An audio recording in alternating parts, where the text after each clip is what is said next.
नमस्कार, मैं Shreya. Digital news analysis में आप सभी का स्वागत है। बढ़ते हैं आज की एनालिसिस की तरफ। बलरामपुर धर्मांतरण कांड, अवैध साजिश के पीछे की परतें और योगी सरकार का सख्त रुख। उत्तर प्रदेश के बलरामपुर जिले में सामने आए अवैध धर्मांतरण रैकेट ने न सिर्फ राज्य बल्कि पूरे देश को झकझोर कर रख दिया है। जमालुद्दीन उर्फ छांगुर बाबा के नेतृत्व में चल रहे संगठित गिरोह का भांडाफोड़ होने के बाद एक बार फिर अवैध धर्मांतरण के मुद्दे पर बहस छिड़ गई है। पुलिस की छापेमारी और मुख्यमंत्री योगी आदित्यनाथ की तीखी प्रतिक्रिया ने यह स्पष्ट कर दिया है कि सरकार इस तरह की गतिविधियों को किसी भी हाल में बर्दाश्त नहीं करेगा। छांगुर बाबा की गिरफ्तारी और मामले की गंभीरता में जमालुद्दीन उर्फ छांगुर बाबा पर कई आरोप बेहद संगीन है। प्रारंभिक जांच के अनुसार वह लंबे समय से गरीब, दलित और अशिक्षित हिंदू परिवार को निशाना बना रहा था। उन्हें लालच, धोखे और भावनात्मक दबाव के जरिए इस्लाम धर्म अपनाने के लिए मजबूर किया जाता था।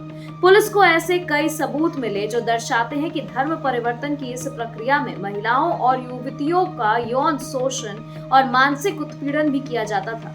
इस गिरोह की जड़ें कितनी गहरी हैं, इसका अंदाजा इसी से लगाया जा सकता है कि कई स्थानीय लोगों ने पहले भी इसके खिलाफ आवाज उठाई थी, लेकिन डर के कारण सामने नहीं आ सके।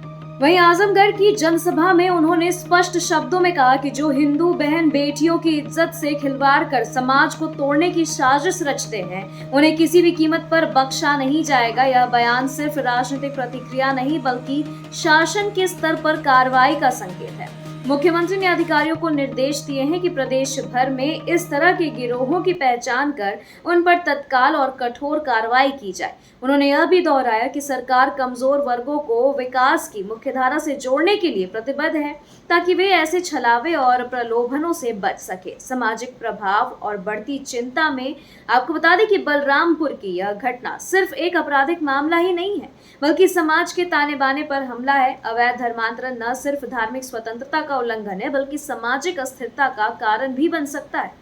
जब धर्मांतरण संगठित तरीके से लालच या दबाव के तहत किया जाता है तो यह न सिर्फ संवैधानिक मूल्यों के खिलाफ है बल्कि सामाजिक विश्वास को भी खंडित करता है। इस घटना ने एक बार फिर यह सवाल खड़ा कर दिया है कि आखिर कैसे ऐसी गतिविधियां इतने लंबे समय तक बरोकटोक चलती रही। बता दें कि क्या स्थानीय प्रशासन की आंखें बंद थी या फिर राजनीतिक संरक्षण के खिलाफ इन पर लगाम नहीं लग सका, ये एक सबसे बड़ा सवाल है।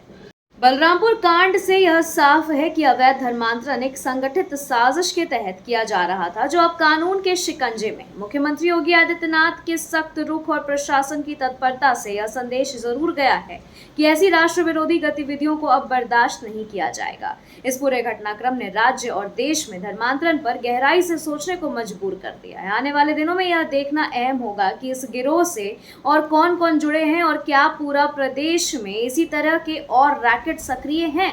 लेकिन फिलहाल बलरामपुर की इस कार्रवाई ने समाज में सुरक्षा और विश्वास की एक नई उम्मीद जरूर जगाई है।